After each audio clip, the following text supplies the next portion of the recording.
In this film, the term Comprehensive Sexuality Education, or CSE, does not refer to sex education programs in general, but rather to a specific form of graphic sexuality education. CSE is designed to change the sexual and gender norms of society, promotes high-risk sexual behaviors, and encourages even the youngest of children to experiment sexually. For the protection of the viewer, explicit images from CSE texts that will be shown have been blurred out. However, the subject matter is still not appropriate for children.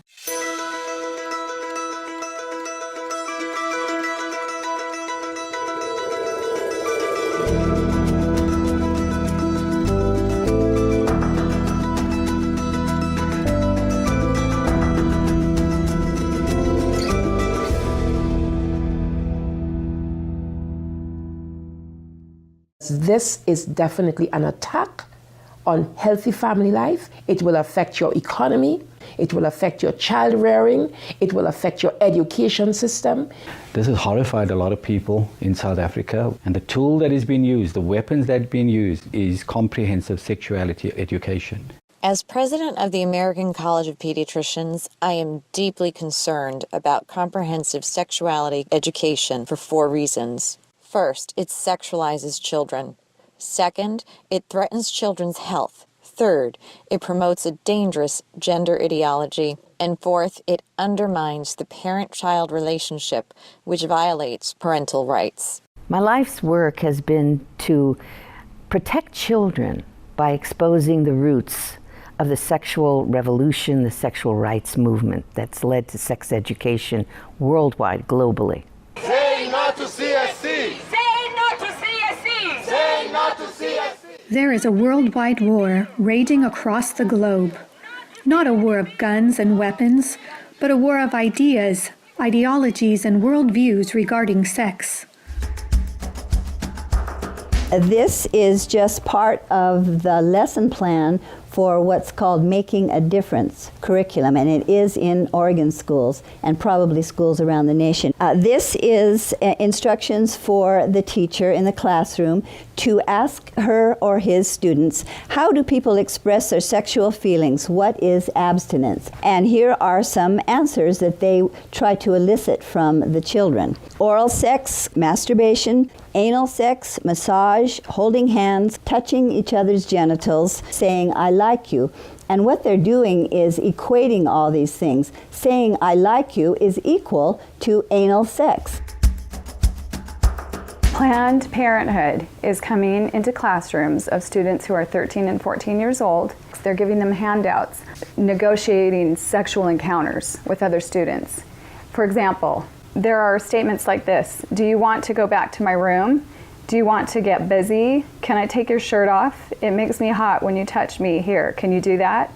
Is it okay if I take my pants off? This is outrageous. This should not be taught in the classroom.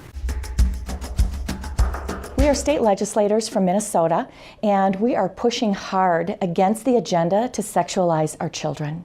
Minnesota is on the leading edge of this radical agenda, and we're trying our best to fight against it. They're pushing a comprehensive sexual education agenda, including the book, It's Perfectly Normal. It is pornography. It is something that even some of my colleagues, men especially on the House floor, did not want to look at. Showing children as young as 4th grade. In fact, it's recommended for 4th graders as their comprehensive sex education. We couldn't show this on the television news, but yet we want our 4th grade children to be looking at this book. When a child looks at a pornographic image, within 0.3 of a second, that's imprinted on his brain and her brain permanently.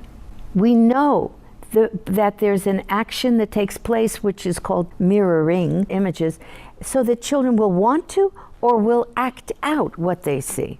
In the name of sexuality education, children are seeing obscene materials that have been ruled by Congress and by the Supreme Court impossible to show to children. Where we in Latin America, we still have a lot of poverty. We have communities that don't have fresh water, that don't have electricity, children that cannot finish even primary school. Focus is completely shifted from basic needs to this very idealized agenda. They get comprehensive sexual education without the consent of parents, taking and deconstructing also the family. They have really concerning campaigns for children. The strongest one is "We demand sexual education, impossible to live without it." One of them is called Put It On. They have elementary students as young as 9 years old. Then they teach them how to wear a condom. And they have this plastic genitalia, and they even have young girls. They're teaching them how to put a condom on a male genitalia and boys how to put a condom on a woman genitalia without the knowledge and consent of the parents.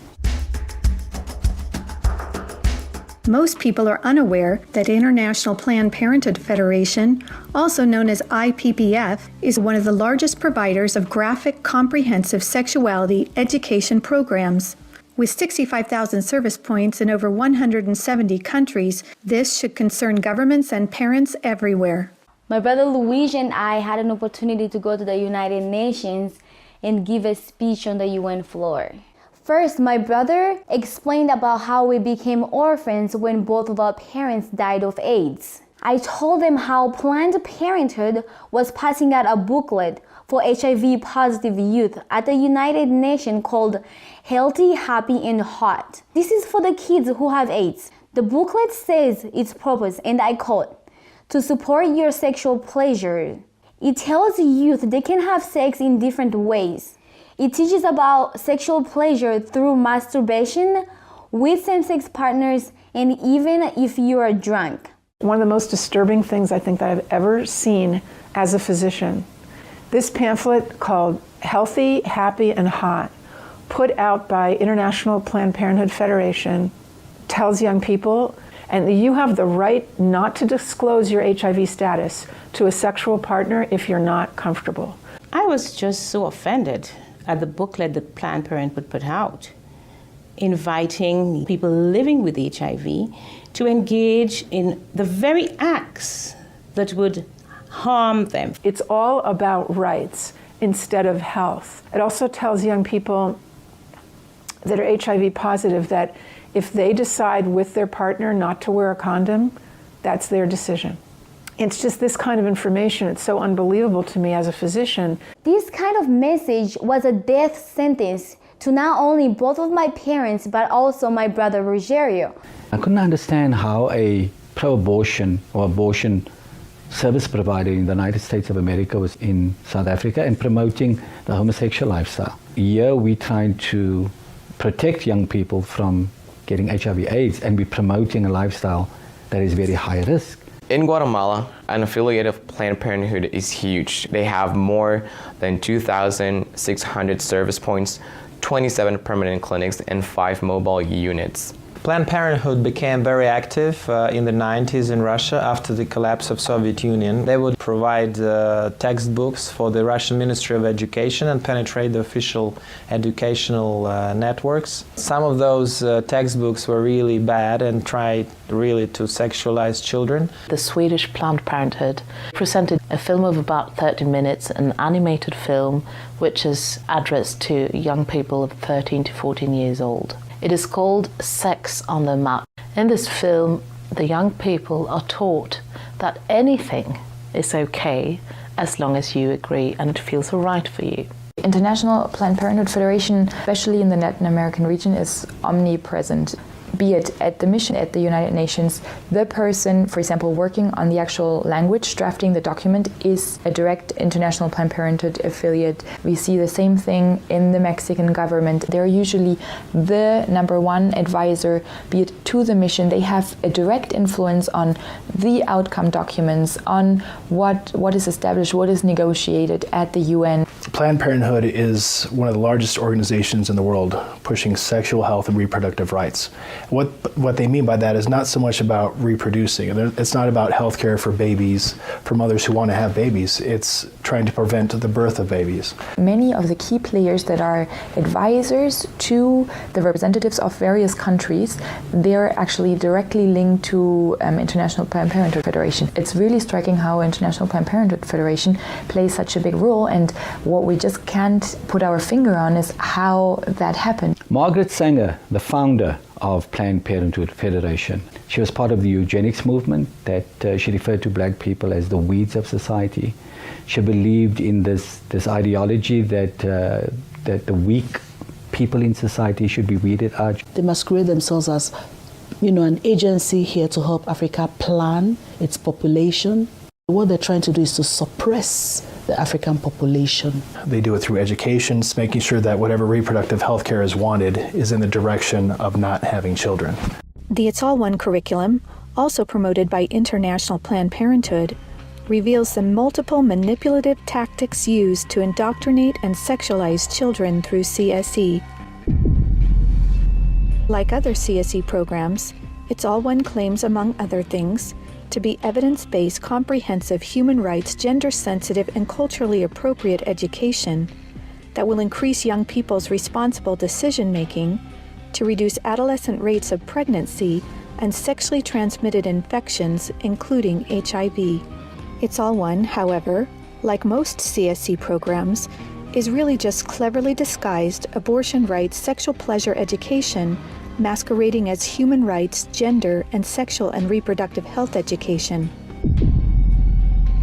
It indoctrinates youth in radical feminist ideologies regarding power, privilege, and equality. It aggressively promotes abortion with 112 references to abortion, manipulating young minds using scare tactics, telling girls, every minute of every hour a pregnant girl is dying, so we need to legalize abortion. Students are then required to read stories of girls who have had abortions so they can learn to walk in her shoes in the decision to have an abortion. Like other CSE programs, It's All One has an obsessive focus on sexual pleasure, mentioning sexual pleasure 62 times. It promotes multiple sex acts, the idea that one sexual practice is not better or worse than another, and instructs children on how to stimulate themselves or their partner to orgasm.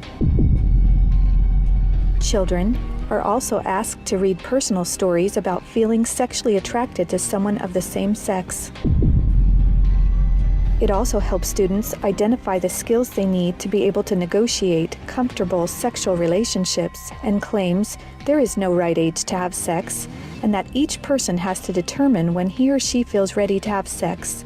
To explore their readiness, children fill out a worksheet that infers children are ready to have sex when they are feeling close to the other person, when both of you want to have sex, when you are feeling sexually attracted to the other person, and when you are feeling comfortable about telling the other person what feels good sexually.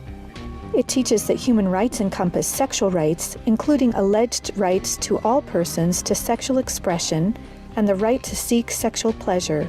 Students are also given a list of problems they can work on or advocate for, such as adolescents don't have access to sexual and reproductive health services, and where abortion is illegal, it is dangerous. It's All One curriculum has been in high demand since it was launched several years ago at the United Nations, with requests coming from more than 150 countries and from every state in the United States. This program has been taught to children across the world. It can be difficult to understand why any organization would promote promiscuity and high-risk sexual behaviors to children through comprehensive sexuality education. However, hooking children on sex is a multi-billion-dollar business for Planned Parenthood and other similar organizations. This is because children, or prospects, once sexualized, become Planned Parenthood customers dependent upon their services, and then are turned into peer advocates or educators, recruiting other young people as peer educators to generate even more customers for Planned Parenthood. Some of the lucrative, youth-friendly services Planned Parenthood and their partners provide include sexual and reproductive health counseling, contraceptive counseling, including emergency contraception, abortion services, sexually transmitted infections including HIV prevention, treatment, and counseling, and now they even provide transgender hormone services. Planned Parenthood aggressively and quite successfully lobbies governments and the United Nations for millions of dollars annually to fund their multiple services and programs, including CSE. Some of their top executives receive high six-figure salaries, yet most governments are completely unaware of their true sexual agenda. Just looking into the next years in the context of the Sustainable Development Goals that determines the agenda for the next 15 years, the voice is very, very biased. It's just International Planned Parenthood Federation and their affiliates who actually make the suggestions. The United Nations is also aggressively pushing CSE for children worldwide. A prime example of this is the International Guidelines on Sexuality Education, published by UNESCO in cooperation with UNFPA. Some of the objectives of the UNESCO Sexuality Education Guidelines include teaching children, among other things, at age 5, that masturbation is not harmful, at age 9, about sexual stimulation and the definition and function of orgasm, at age 12, about respect for different sexual orientations and gender identities, and at age 15, that both men and women can receive sexual pleasure with a partner of the same or opposite sex. When I got to the UN behind closed doors, I was really shocked. Comprehensive sexuality education, which was being pushed at us, really meant encouraging children to experiment sexually. The comprehensive sexuality education is presented as a silver bullet that would solve all the problems. It's seen as the index to economic growth, as a solution to poverty, as a solution to everything. Even more disturbing are the World Health Organization standards for sexuality education in Europe. These standards actually suggest that children ages 0 to 4 should be given information about enjoyment and pleasure when touching one's body parts or masturbation, and given the right to explore their gender identities. For ages 4 to 6, children should be taught about same-sex relationships and respect for different norms regarding sexuality. For ages 9 to 12, the differences between gender identity and biological sex, and about their sexual rights as defined by International Planned Parenthood Federation. And finally, for ages 15 and up, children should learn to celebrate sexual differences, about violations of their sexual rights, and their alleged right to abortion. The UN's Children's Agency, UNICEF, also promotes comprehensive sexuality education, and as far back as 1999, UNICEF was also found to be promoting the sexual pleasure agenda. For example, on page 89 of a UNICEF-published Sexual and Reproductive Health Manual for Pregnant Teens in Mexico, UNICEF listed situations in which one can obtain sexual pleasure that included sexual responses directed towards inanimate objects, animals, minors, and non-consenting persons. The way they're doing this is to actually penetrate our schools. And so once it changes at the policy level, then we'll probably have no control over what is taught in the schools and who teaches it. An online CSE program for African youth called The World Starts With Me tells children that sexuality includes French kissing, oral sex, and masturbation. It then tells them it's their own choice if they want to lose their virginity. It shows children pictures of naked girls and boys in various stages of development, and then asks them to point out differences in their private parts. Parents likely will never know, as it is all done online away from home. This program has been found in Kenya, Uganda, Ethiopia, and Ghana, and is probably in many other African countries. We have had several high-level visits to Jamaica and the Caribbean from Prime Minister David Cameron of the UK, from the Secretary General of the UN Ban Ki-moon, and from President Barack Obama. This is about pressuring the Caribbean to accept the sexual rights campaign. Letters have been written, try to get the Nigerian delegation to actually yield in matters of comprehensive sexuality education. The UN is for all countries, great and small. As such, it should not be used as a platform to advocate tendencies, ideologies, or ways of life that are at variance with its core principles and mandates. Many times we're cornered, by other delegations seeking to impose a radical sexual agenda. We were confronted with a text that was replete with controversial issues, extremely divisive in nature. The Nigerian government was actually told by the Western countries that if they do not give in, that they will be denied foreign aid. Let me express serious concerns regarding UNFPA's attempt to discredit the government of Nauru and its permanent mission to the United Nations during these negotiations. UNFPA has tried to convince my country to change our positions on issues such as reproductive rights and comprehensive sexuality education. Harassing my capital or going through UNFPA's regional office in the Pacific will not change my country's position. Madam Chair, does the UNFPA think it can do this because Nauru is the smallest member state of the United Nations? The interests of organizations like UNFPA and IPPF is to get parents out of the picture and to radicalize and sexualize children. At the UN, if parental rights is being proposed in a document, it's thrown out. A report by the United Nations Special Rapporteur on the Right to Education, issued to the UN General Assembly, claimed that children have a right to comprehensive sexuality education, aimed, among other things, at abolishing guilt feelings about eroticism, and that will teach about the importance of sexual diversity. In comprehensive sexuality education, the approach is to celebrate sexual freedom or sexual license, to celebrate experimenting from a medical perspective. When sexual freedom is the priority, then sexual health is going to suffer. You just can't have it both ways. If a sexual education program is teaching a child or leading a child towards multiple sexual relations, early introduction to sexual intercourse, it is, by the data, a public form of sexual abuse. Out-of-wedlock births are going to skyrocket. They're going to have many more abortions. They're going to have much more STDs. The probability of depressions and anxiety directly out of matters sexual increase very significantly.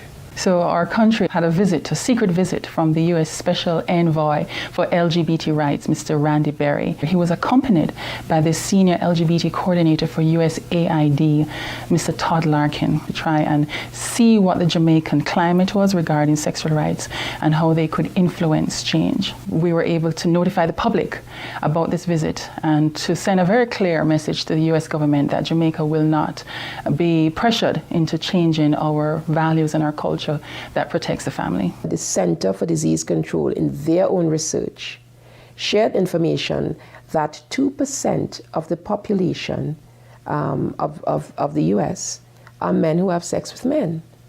And of that 2%, they account for 68% of the HIV infection. And the government of the United States spends $12 billion annually just to take care of that. I actually had to say to them that Jamaica cannot afford to spend that kind of money.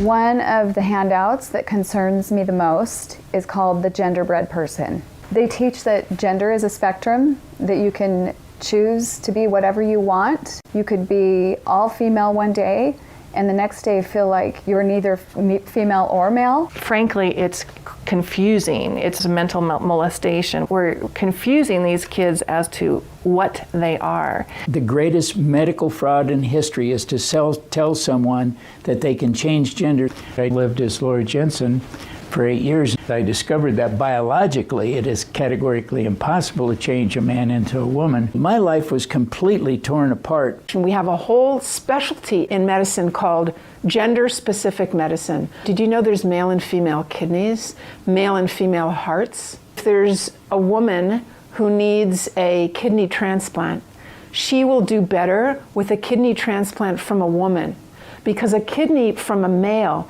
every cell in that kidney is going to have a Y chromosome. When we prescribe medications now, is this patient male or female? Because the reaction to the medication may differ. Leading young children down the path of puberty blockers, cross-sex hormones, and mutilating surgeries places them at a greater risk of developing high blood pressure, stroke, heart attacks, cancer, relationship problems, anxiety, depression, and suicide as adults. There are laws in Oregon where children as young as 15 can get taxpayer-funded sex changes without parental consent. You can't have an aspirin at school without parental consent. However, a student could make these life-altering, permanent decisions without their parental knowledge or consent. The Diagnostic and Statistical Manual of the American Psychiatric Association reports that as many as 98% of boys who are confused about their identity will come to accept their biological sex by the time they are adults, as long as they are not encouraged in their confusion. They're tampering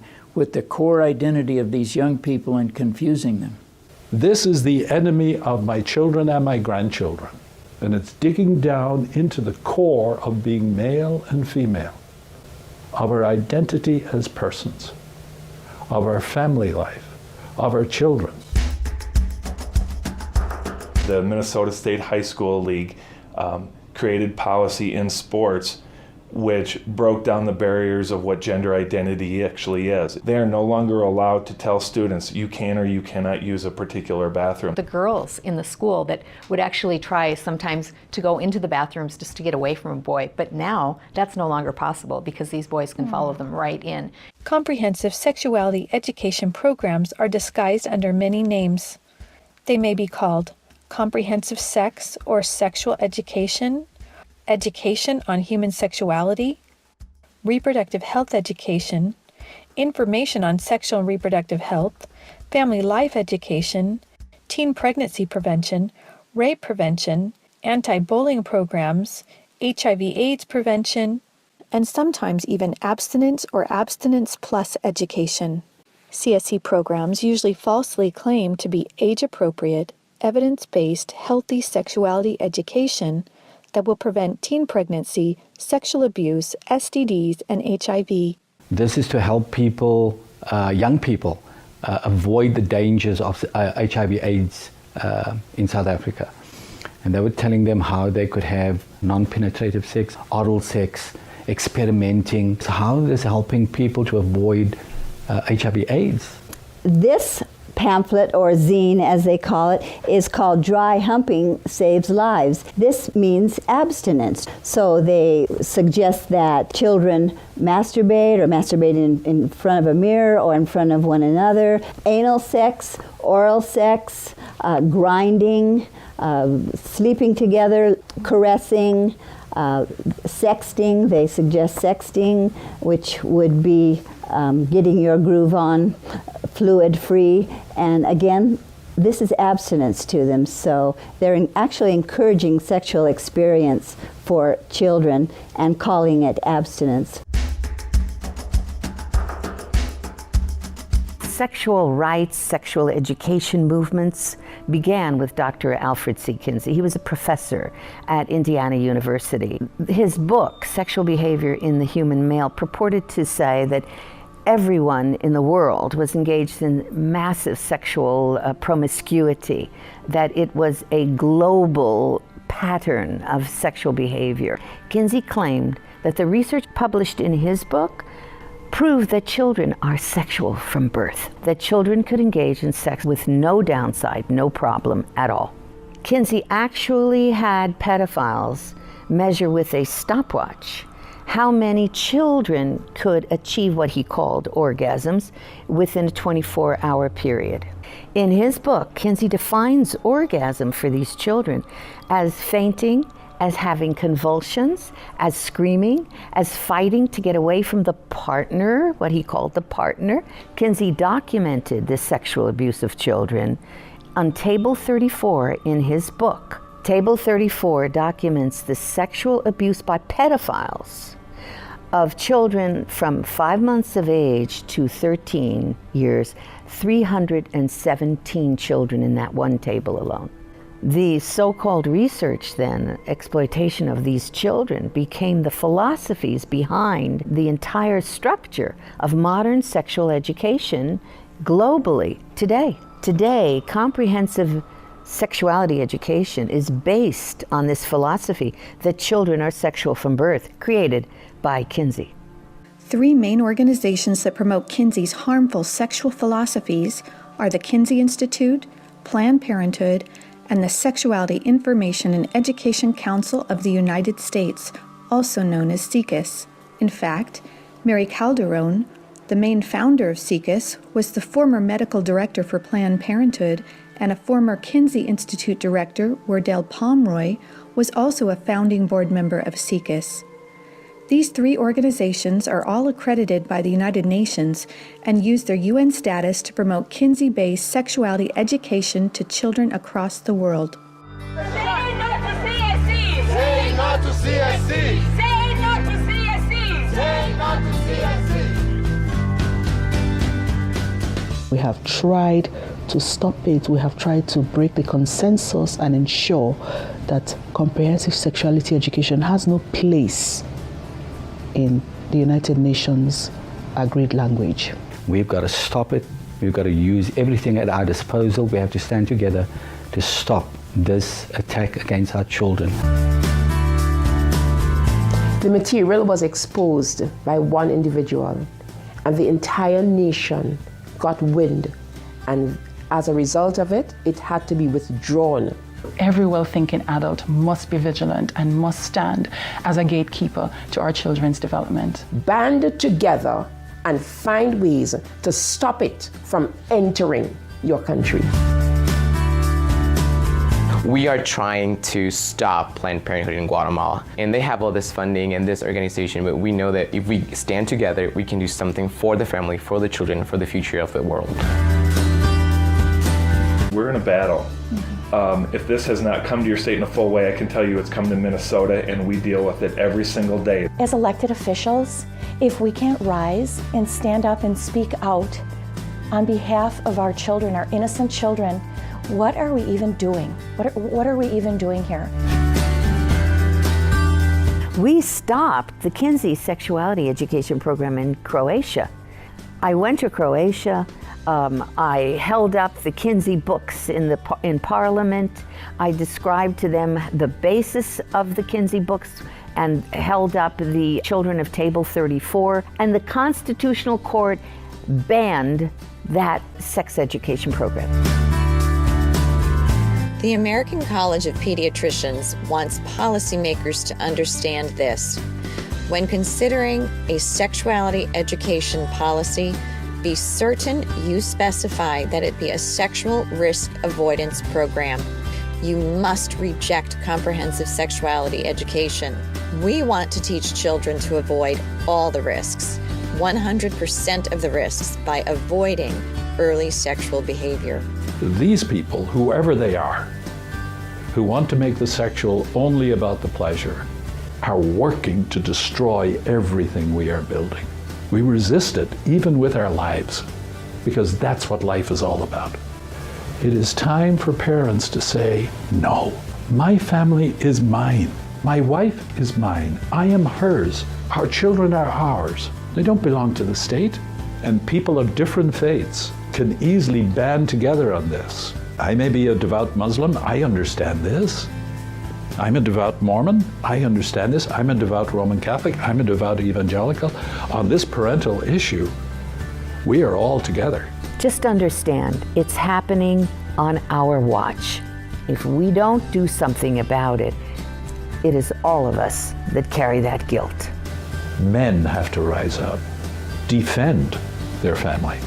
On matters sexual, the fathers have got to stand up. Say, you have no place talking sexuality to my children.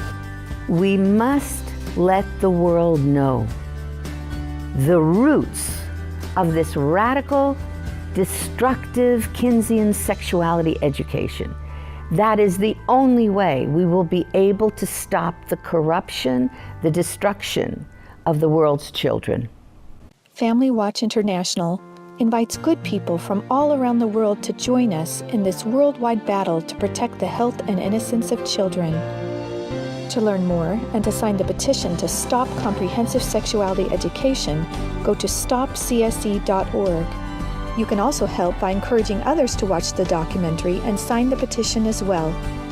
Together, we can and will protect the world's children.